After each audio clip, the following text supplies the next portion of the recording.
Yapo makundi ambayo hapa nchini Kenya yameanzishwa ili kupora na kuhakikisha kwamba wananchi wanapoteza pesa.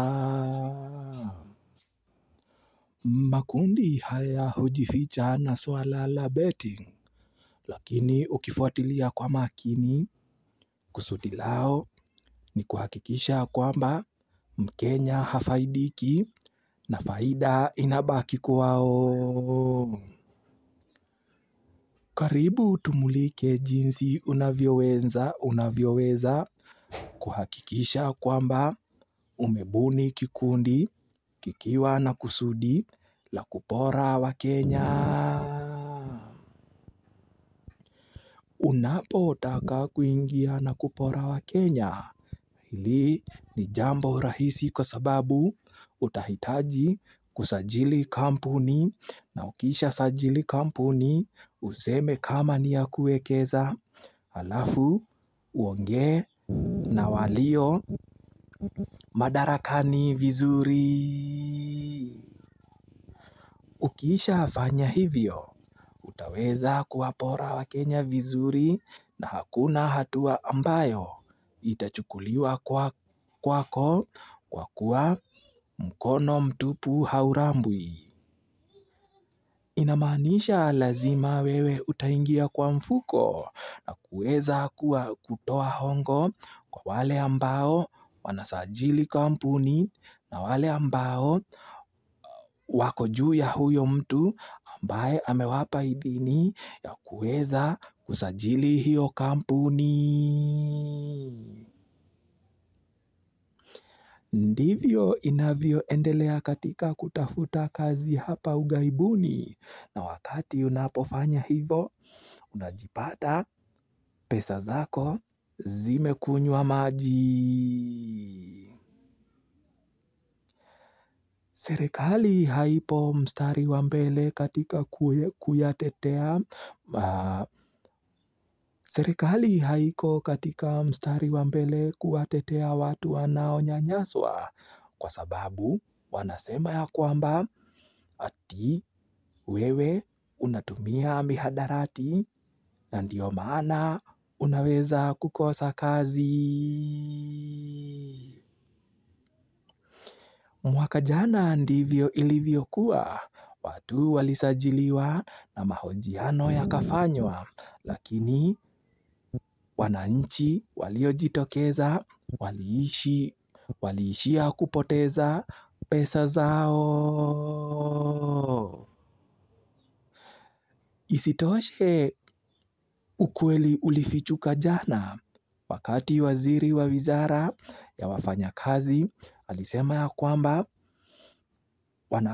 wananchi wanakosa kazi katika nchi za nje kwa sababu hao ni walevi na wanatumia bangi na miraa. Isitoshe, walisema ya kwamba kwa sababu ya matumizi ya mihadarati, hicho ndicho kimekuwa chanzo cha Wakenya wengi kujipata hawana kazi. Sisi wana Kihara FM tunauliza hivi: ni nani aliyetoa ruhusa kwa hiyo mihadarati kupenya hapa nchini Kenya, wakati tuna idara zinazoshughulikia maswala ya kuangalia bidhaa zinazoingia hapa nchini? Ilichoma picha na kusikitisha kusikia ya kwamba Wakenya wanahusika katika ulevi mbalimbali. Wanahusika katika ulevi mbalimbali, na hasa ikitoka kwa waziri inafanya Wakenya wafutwe kazi.